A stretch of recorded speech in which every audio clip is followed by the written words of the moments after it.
예, 저는 대구의 성당시장 안에서 오방야초라는 식당을 하나 운영하고 있는데, 어때 코로나가 끝이 났음에도 불구하고 오히려 코로나 때보다가도 손님이 덜 와요. 덜 온다기보다도 거의 안 온다 해야 되나? 그러니까 좋은 점이 뭐냐?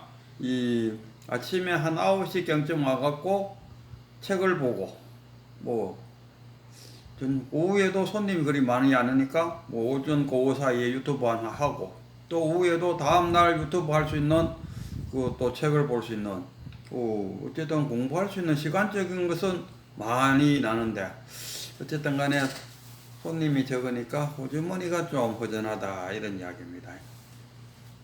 코로나 때는 오히려 정부 지원이 있어갖고 뭐 그런 대로 뭐 그것도 주식 사갖고 다는 아니지만은 많이 잃어먹었어요. 30%를 이자 먹고.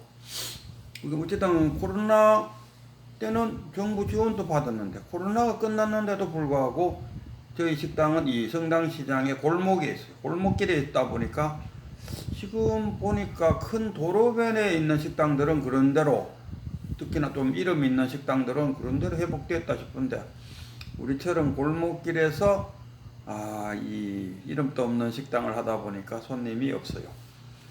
근데 그 없는 와중에 어쩌다가 이래 보면은 이제 좀 나이가 한 60에서 한 70살 사이에 여자 손님이 어떨 때는 4분이 오기도 하고 어떨 때는 6분도 하고 한 달에 한두 번씩 와요.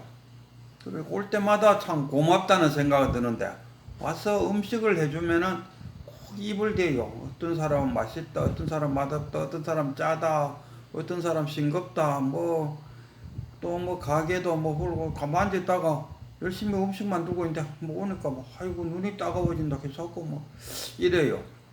그러니까 이런 손님이 들고 오면은 손님이 와서 고맙기는 한데 한편으로는 밉다는 생각이 들어요. 그래서 이게 도대체 뭔가 하고 혼자 생각해 봤더니만, 이 고맙다는 생각은 이성에서 나온 거죠. 이성적으로 생각해 볼 때 다른 많은 식당들이 있는데 그 중에 우리 집을 선택해 줬다는 그 자체가 고맙죠. 그 미운 건 어디서 오는 거냐? 미웠다는 것은 감정에서 왔어요. 감정 이야기 하니까 우리가 동창회나 이런 또 가면 참 오랜만에 만났는데 1년 만에 만났거나 이러는데, 아니면은 한 번 걸러갖고 오면은 2년 내지 3년 만에 만날 수도 있어요. 그럼 첫 번째 턱 만났을 때 첫 마디가 아이고 머리도 많이 빠졌고 배도 더 나왔네. 이게 그 사람은 그냥 일상적인 인사일 것 같지만 그냥 일상적으로 받아들이기는 하지만 기분은 안 좋다 아닙니까? 그런 인사 그렇게 딱 나오면은 내 마음속에서 뭐가 나옵니까? 돼지 눈에는 돼지만 보이는갑다. 이래 되지 않습니까? 모처럼 턱 맞는데 아이고 신수가 훤하네, 일이 잘 돼가는 갑네, 이런 식으로 이야기하면은 부처님의 눈으로 부처를 보고 있다, 이런 이야기하면 되겠습니까? 그래서 어쨌든 우리가 사물을 볼 때 이성과 감정으로 본답니다. 우리 상담심리학에서도 상담심리학의 기법을 3가지로 나눌 수 있어요. 크게 보면 이성적인 상담기법, 감성적인 상담기법, 그다음 행동적 상담기법으로 나눌 수 있겠죠. 이성적 상담기법으로 대표적으로 말하면 RET, ABCD 이론이라고 그래요. 내가 교실에 가서 무슨 발표를 했는데 그 아기 있는 학생들이 다 웃었다. 이게 있었던 사실이죠. 그러면 내가 어떤 생각을 갖느냐? 내가 좀 바보스럽게 보이기 때문에 저 애들이 웃었다. 그러므로서 나는 하잘것없는 인간이다. 내가 살아서 뭐 하겠노? 그러니까 낙담에 들어간다 아닙니까? 이 비이성적인 생각. 이성적으로 ABCD 이론과 A는 아까처럼 A는 액팅, 그런 사건이 생겼다. B, belief, 믿음. 애들이 웃었다 해서 꼭 내가 바보였을 수는 없다. 내 말이 좀 코믹스럽게 들려갖고 애들 웃었을 수도 있고, 또 새로운 이야기를 들으니까 즐거워서 웃을 수도 있고. 그리고 C녀, 그리고 디프트, D가 디프트 아닙니까? 그래서 A, B, C, D, E가 효과. 그래서 애들이 웃는 것은 내 말이 조금 신선스럽고 새로운 거니까 처음 듣는 이야기니까 웃을 수가 있다. 그럼 나에 대한 호감이다. 그래서 나는 앞으로 이런 연설을 할 때 애들을 웃을 수 있는 요소들을 좀 더 찾아내 갖고 이야기를 진지하게 이야기하면서도 순간순간 웃을 수 있도록 해주자. 뭐 이렇게도 생각이 된다. 아닙니까? 이게 이성적인 상담 기법이고, 그러면은 그 감성적인 상담 기법은 뭡니까?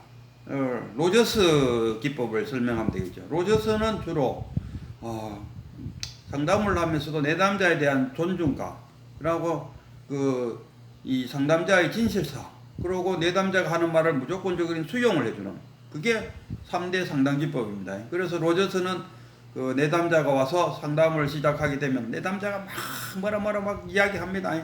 그럼 로저스는 그냥 이렇게 하다가, 심한 경우에는 이렇게 하다가 자요. 꾹뻑꾹뻑 졸아요. 그래도 그 로저스 앞에 와서 한 이야기는 막 이야기를 해요. 자기가 막 우리 시어머니가 어쩌고 저쩌고 하고, 시어머니하고 뭐 그 시누이가 뭐 어쩌고 저쩌고 막 이야기해요. 험담을 막 하고 싶을 때까지 다 들어줘. 다 들어줘요. 그리고 뭐 다 이제 이야기가 끝날 때쯤 되면은 그러지 않습니까? 우리 시어머니가 정말 나쁘긴 해도 그렇지만 뭐 나도 잘한 거는 없어요. 이렇게 나온다니까. 이게 감성적인 상담 기법. 로저스를 그걸로 보면 맞죠. 그럼 행동주의적 상담 기법은 뭡니까? 행동주의자는 이 물이, 아이고 나는 물가에만 가면 뭐 오금이 소리 같고 물에 발도 못 담가, 이런 사람이 있다 아닙니까? 이런 사람을 여름에 보트를 태워갖고 이 한 요 정도 가슴 정도 오는 물 깊이에 그냥 발라뻥 차갖고 널떨, 그럼 막 놀래갖고 막 물속에서 허우적 거릴 거 아닙니까? 그러다가 허우적 걷다가 물에서 뚝 서보니까 여기 뭐 아무 위험도 없다니까. 그래서 스스로 물에 대한 그 공포심을 없애주는, 그게 우리 상담 기법 중에서 이성적, 감성적, 행동적 상담 기법으로 나눌 수가 있죠.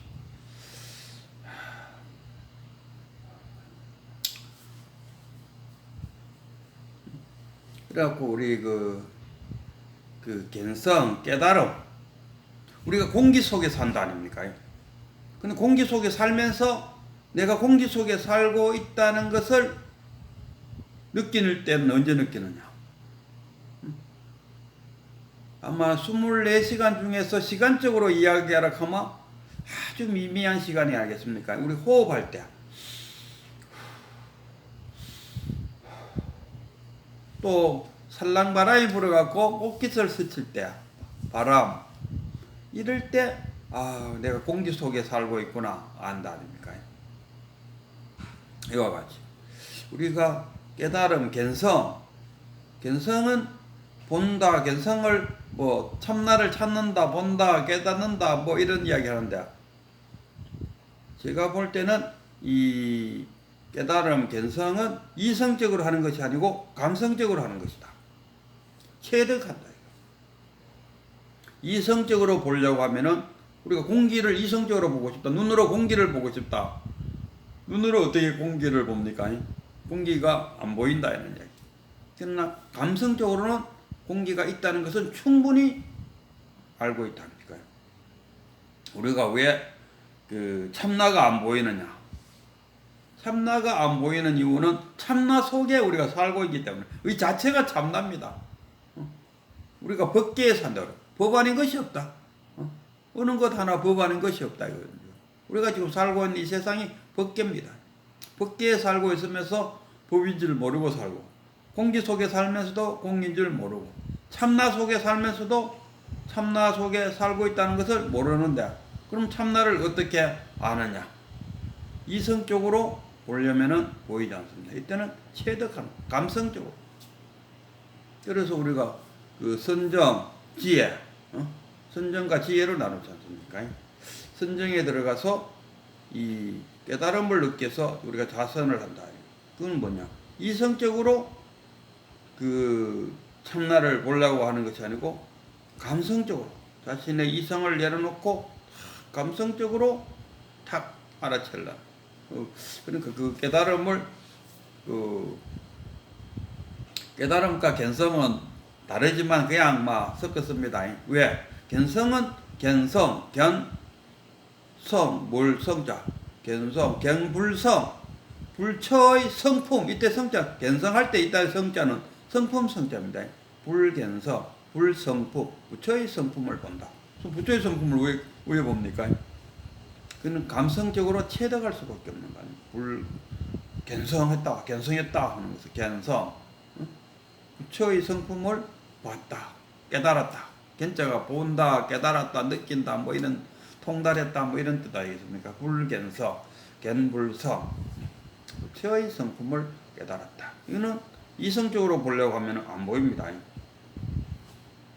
감성적으로 봐야 돼요. 우리가 이 깨달음에 이르는 방법 중에 하나가 자각하는 것. 자신의 일념 일념이 쭉 흐르도록 내버려 두는 것은 마음을 내더라도 머무른 바 없이 마음을 내면은 일념 일념들이 그냥 쭉 흘러갑니다. 그게 바로 무심입니다. 무심께서 없는 무자가 아니. 무심. 우리가 무악 하잖아. 무악하면 뭐 내가 없다? 아이고 고정된 실체인 내가 없다 이런 뜻이죠. 무심하면은 마음이 없다 이런 뜻이 아니고 붙잡은 마음이 없지 그냥 흘러가도록 내버려뒀다. 그런데 그 흘러가도록 내버려두는 와중에 뭔가가 탁 틱떡 튕기 나오지 않습니까? 아이고 어제 그놈 새끼가 내한테 욕을 했다 하는 그 생각이 탁 튀 나온다 합니까? 그런 것들이 우리가 망념이라고 하죠. 망념. 그 망념을 불지견으로서 그 망념을 탁 자각할 때 자각함으로써 그 망념이 힘을 잃고 다시 일념 속으로 흘러가 버리지 않습니까? 그때 탁 느껴지는 그 순간 그 작용 그 작용이 쉽게 말하면 깨달음이요 그게 갠성이라 이렇게 표현할 수 있습니다. 갠성이라 한다거나 깨달음이라는 어떤 실체가 있어 갖고 실체를 찾겠다. 마음도 마찬가지입니다. 마음을 내려놓으라. 그 마음이 어딘가에 있다 아닙니까? 그러니까 그 수능경에도 보면은 아나나 마음이 어디 있노? 뭐 뱃속에 있습니다. 눈 안에 있습니다. 뭐 어디 있다 뭐 7번을 물었나 부처님이. 마음도 마찬가지. 마음이 어디 있느냐 했을 때 작용하는 거기에 있다. 작용하는 거기. 참나가 어디 있느냐 여기 있습니다. 참나가 작용하는 여기에 참나가 있죠. 어디 뭐 물건처럼 어디에 두고 있는 그것을 찾아오는 것이 아니고 작용하는 거기에 있다. 그 작용하는 그것을 참나를 탁 깨닫는 것은 이성적으로 깨달으려고 하면은 안 보입니다. 안 들립니다. 보지도 않고 들리지도 않고 느끼지도 않고 냄새도 없고 맛도 없고. 그러나 이 참나를 어떻게 찾느냐? 감성적으로 느낄 때 탁 이걸로서 참나, 갠성 그토록 찾고자 하는 참나를 한마디에 탁 찾을 수 있으니까 제 이야기의 요점은 참나를 찾으려 할 때 이성적으로 찾으려 하지 말고 감성적으로 찾으라. 작용하는 거기에 참나가 있을 뿐이다. 이런 말씀을 해드리고 싶어요.